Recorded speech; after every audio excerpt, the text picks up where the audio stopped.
Manajemen risiko adalah bahasan yang besar sebenarnya dan bisa menjadi subjek tersendiri. Namun karena pokok bahasan kita terkait dengan manajemen perubahan dan salah satu hal yang dilakukan dalam mengelola perubahan, memanage perubahan adalah memanage risiko yang mungkin akan timbul, maka dalam video kali ini saya akan singgung sederhana saja sekilas mengenai pengelolaan risiko yang mungkin akan timbul begitu ya. Nah, yang pertama tentu saja kita akan coba lihat apa itu manajemen risiko.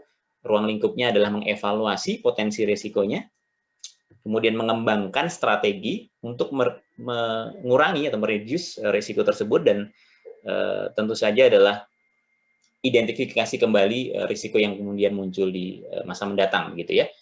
Jadi kalau saya rangkum tahapannya ada 4 tahap menurut referensi yang kita gunakan. Yang pertama adalah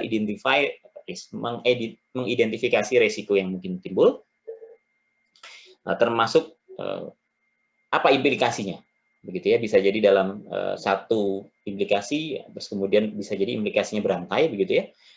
Nah, selanjutnya adalah di identifikasi risiko yang kita sudah buat, kita identifikasi pula pilihan-pilihan solusinya. Bisa jadi dalam tahapan ini solusi yang kita tawarkan tidak tunggal, gitu ya. Untuk risiko yang sama bisa jadi ada beberapa possible solution, gitu ya. Solusi yang mungkin bisa diambil untuk apa? Untuk menghindari atau mengurangi risiko yang kita identifikasi di awal. Nah, setelah melakukan analisis, kemudian dipilih salah satu solusi, gitu ya, atau gabungan dari beberapa solusi yang akan diimplementasikan, maka tahapan ketiga adalah mengimplementasi solusi, begitu ya, menjalankan pilihan-pilihan dengan tujuan untuk meminimasi risiko tadi, gitu ya. Biasanya yang dipilih adalah yang punya impact besar, tetapi effortnya kecil, begitu ya, yang untuk melakukannya tidak memerlukan resource yang banyak, tetapi punya efek yang besar. Nah, yang terakhir setelah mengimplementasikan solusi, maka yang terakhir adalah memantau, memonitor bagaimana efek dari solusi yang kita jalankan. Setelah itu, bisa jadi solusi yang kita jalankan pun menimbulkan risiko lagi.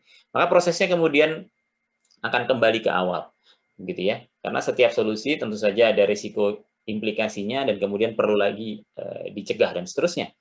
Oleh karena itu, bagaimana mengelola risiko ini adalah pekerjaan yang secara kontinu perlu dilakukan secara terus-menerus.